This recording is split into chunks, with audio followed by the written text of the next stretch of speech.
Great news. Appreciate it, Caitlin. Thanks.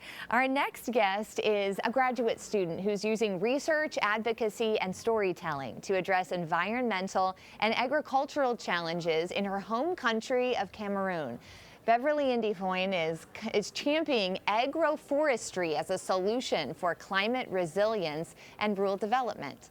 Through her work with the Pulte Institute and the Reilly Center, she recently led a student-driven policy dialogue aimed at shaping national legislation in support of farmers and ecosystems. Beverly, welcome to Notre Dame Day. It's such a pleasure to have you here and can't wait to hear about what you're doing. Thanks so much. Thank you very much. Well, first of all, before we get into what you're doing now, what brought you to Notre Dame?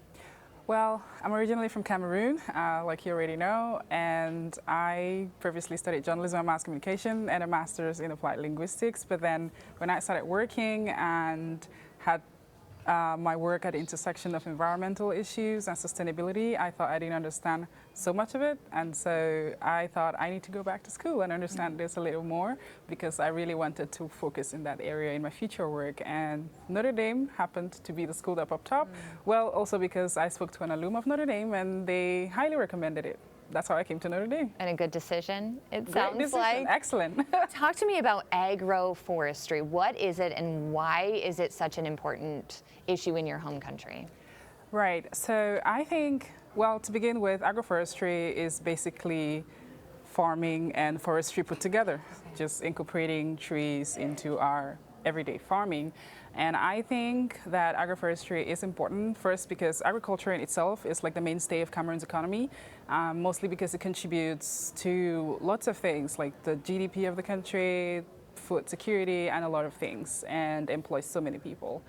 And if we have to move beyond certain challenges, then we want to be able to incorporate agroforestry practices, because they've also been proven in research in many other areas to enhance like food security, because I grew up with my mom. I love personal stories, and I saw her practice agroforestry. I just didn't know it was called agroforestry. And all our farms, because we produced all the food we ate, like corn, maize, and everything, beans, and we had trees on all of our farms. And the trees were mostly fruit trees. And so while we're farming, there will be like shade while we're farming. Sure.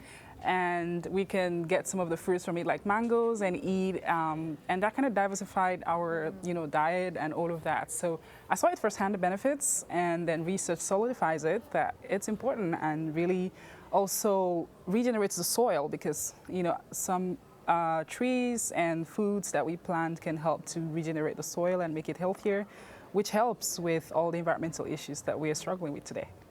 And one of the most powerful things Notre Dame does, I think, is be a convener for conversation and dialogue that can influence policy. Tell me how you incorporated that into your work and what you hope the outcome will be in Cameroon or around the world. Right. So I did that in the context of my research assistantship work with the FLAIR network on campus. FLAIR, it stands for Forests and Livelihoods in short form. Network, which is a network of researchers. So I've been working with that network since I came to Notre Dame, and I've been attending the annual conferences. The first was in Kenya, and the second where I led a session on how researchers can tell the stories of their research, beyond the science and the regressions and everything. How can they tell the stories? And then in Italy, I moderated a panel, which I believe is what you're asking, on policy on agroforestry and all of that in Cameroon. And I think this was really important because we had researchers on the panel, and we had a member of parliament on the panel, who also happens to be my aunt, or my mother, as I call her, because I grew up with her, yeah.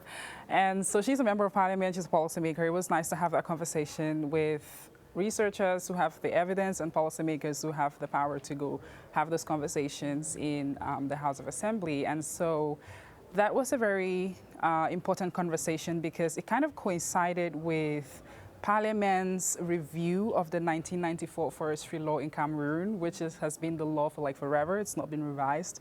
And so she found it, the member of Parliament, that's what I'm referring to, very helpful to have those insights take back to Parliament. And I personally wrote like a policy brief on that, which I gave to her, and she was able to share with Minister of Forestry when she went back. And so I'm hoping that those insights were able to help foster the conversation and should still the conversation should still continue because there's still issues like differentiation of non-timber forest products that are harvested from forests and those harvested from farms that could discourage agroforestry because basically farmers need like a license to commercialize indigenous fruits, non-timber forest products. So thank you. Yeah, thank you so much for talking about your work and all you're doing on campus. Really appreciate it, Beverly. Thank you. Yes, best of luck in the future. Thank you very much.